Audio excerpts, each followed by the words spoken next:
المسلم کفو لکل مسلم.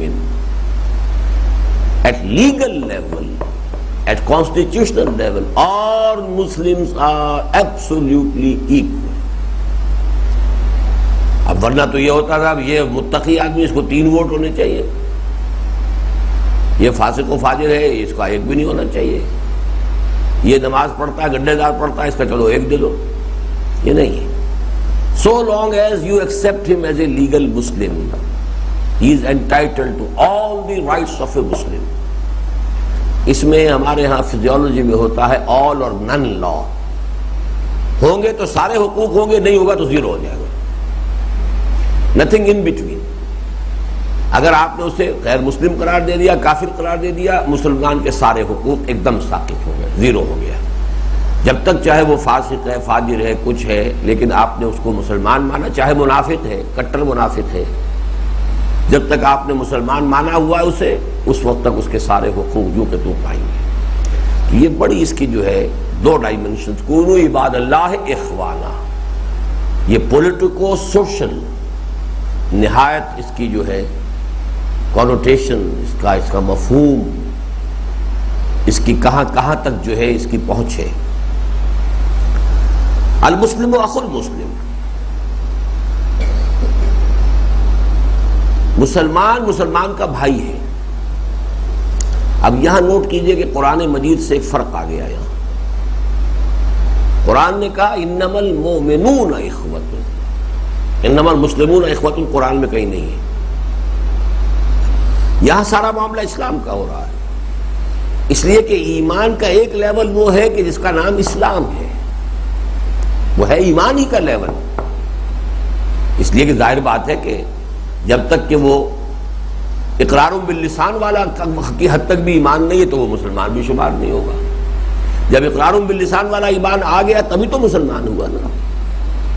اس کی تطابق ہے ان دونوں کے اندر. یعنی حقیقی اخوت، گہری دوستی تو ہوگی اہل ایمان کے مابین. جو حقیقی مومن ہے ان کے درمیان تو واقعی الفت، رفاقت، کامریڈ شپ، یہ ان کے مابین خود بخود پیدا ہو جائے گی. لیکن لوور لیول پر بھی if he is a legal Muslim, even then you have to treat him as your brother.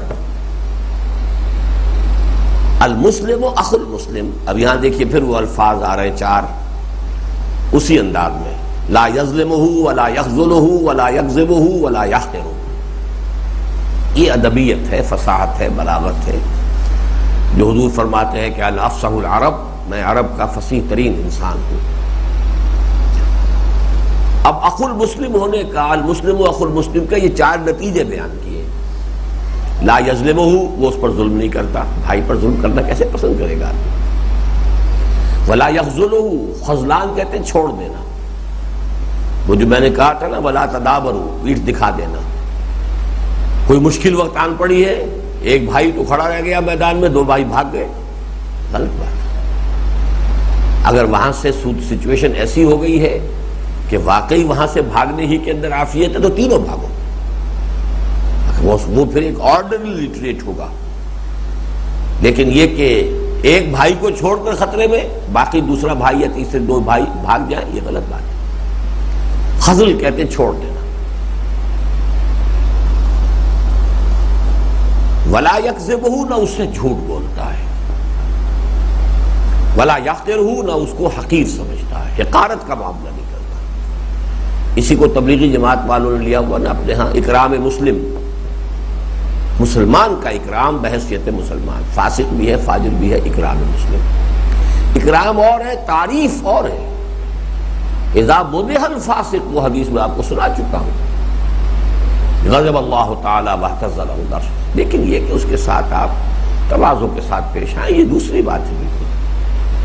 لیکن مدح کر رہے ہوں، تعریف کر رہے ہوں، چاپلوسی کر رہے ہوں، خوشامد کر رہے ہوں، تو در حقیقت اللہ تعالی غضبناک ہوتے ہیں.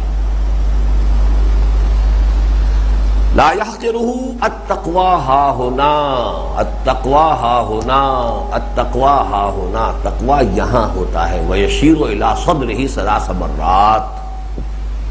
3 مرتبہ اشارہ کرتے ہوئے تقویٰ یہاں ہونا، التقویٰ ہاں ہونا، التقویٰ ہاں، تقویٰ یہاں ہوتا ہے۔ تم نے ظاہر کو تقویٰ سمجھ لیا ہے، تقویٰ اصل میں ایمان کا مظہر ہے، ایٹیچیوڈ میں، ایمان کا محل قلب ہے۔ تقویٰ یہاں ہوتا ہے، ایمان ہے تو تقویٰ ہے، اگر ایمان ہے ہی نہیں تو تقویٰ کی نمائش ہے۔ وہ تو پھر یہ کہ لوگوں سے اپنی عزت کرانا ہے، کوئی نذرانے وصول کرنے ہیں، کوئی تعریف وصول کرنی ہے، کوئی اور بات ہے، یہ پھر وہ شے ہے۔ تقویٰ کا بحروپ اگر دل میں تقویٰ ہے تو پھر تقویٰ ہوگا۔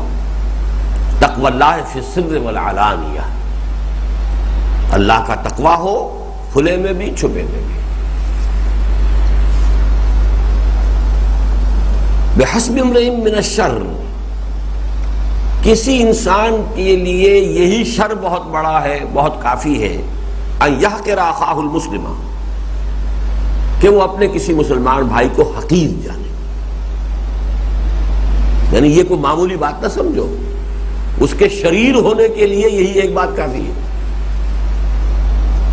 بحسب امرئ من الشر، کافی بڑا حصہ اسے حظ وافر مل گیا شر میں سے، جس نے اپنے مسلمان بھائی کو حقیر سمجھا۔ اور اس کا عملی نسخہ کیا ہے؟ آپ کو کسی میں کوئی عیب نظر آیا، آپ فوراً اپنے اوپر دیکھیے، ہو سکتا ہے وہ عیب تو آپ میں نہیں ہے، کوئی دوسرا عیب آپ میں اس سے بھی بڑا موجود ہے۔ Then you'll be saved۔ یہ اگر اچھا اس میں عیب ہے لیکن اس کے کوئی محاسن ہے، فوراً اس پر نگاہ ڈالیے، یہ ٹھیک ہے، یہ کمی تو ہے، اس میں کوتاہی ہے، یہ چیز اس میں بڑی اچھی ہے۔ تو یہ اس کی پریکٹیکل ہنٹس میں نے آپ کو دی ہے۔ حالانکہ کس قدر تاکید ہو رہی ہے، تو حالانکہ بڑی ایک منطقی سی بات ہے، عزیز زانی انسان ہے یہ، اب آپ کے اندر حقارت پیدا ہو گئی، یہ شخص تو سود لیتا ہے، سودی کاروبار کرتا ہے، اب آپ میں حقارت پیدا ہو گئی۔ حقارت نفرت کو جنم دیتی ہے، نفرت عداوت میں بدلتی ہے۔ یہ جو حقارت سے نفرت، نفرت سے عداوت پیدا ہوئی، تو مسلمان معاشرے کی اینٹیں ہیں، یہ گویا کہ اینٹیں ایک دوسرے سے جدا ہو گئی، رخنا پیدا ہو گئی۔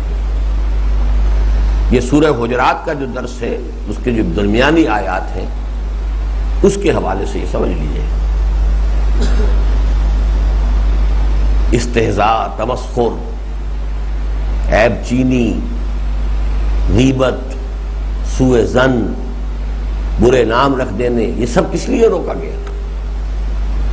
اس لیے کہ دل پھٹ جاتے، چاہے وہ غریب ہے، کمزور ہے، آپ کو منہ پر جواب بھی نہیں دے سکا، پی گیا، دل میں تو زخم لگ گیا نا۔ اور عربی کی کہاوت یہ ہے کہ تلوار کے زخم مندمل ہو جاتے ہیں، زبان کے زخم مندمل نہیں ہوا کرتے۔ وہ تو جا کر وہاں ڈیرا جما لیتا، پھر وہاں پر وہ کدورت، نفرت، عداوت کے جو ہے وہ چھاونی بنتی ہے۔ تو تمہارے اندر تو یہ ہو گئی خرابی 2 افراد کے درمیان، لیکن یہ کہ اس سے نقصان تو امت کو پہنچ گیا کہ اس کے مابین 2 افراد، 2 اینٹوں کے درمیان ربط جو ہے وہ کمزور پڑ گیا۔ بحسب امرئ من الشر، پھر نوٹ کر لیجئے کہ اس اتنی بڑی برائی سے بچنے کی 2 عملی شکلیں کیا ہیں۔ نمبر 1، کسی شخص میں کوئی عیب نظر آئے تو فوراً اپنے دامن کے داغ دیکھو، ہو سکتا ہے کہ تمہارے اندر کوئی داغ جو ہے اس سے بھی بڑا ہو۔ اللہ کا شکر کرو کہ لوگوں کو ابھی اس پر اطلاع نہیں ہوئی ہے۔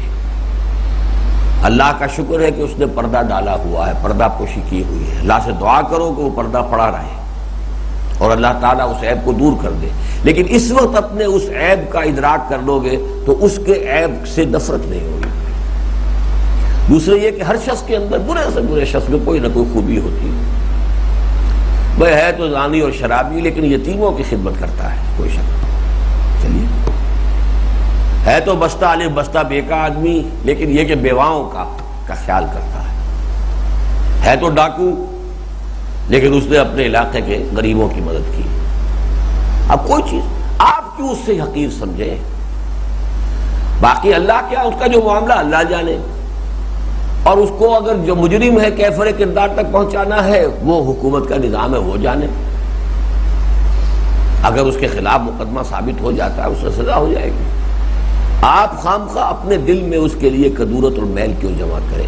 ہاں اس کی برائی کو برا سمجھیں، یہ نہ ہو کہ آپ برائی کے بارے میں بھی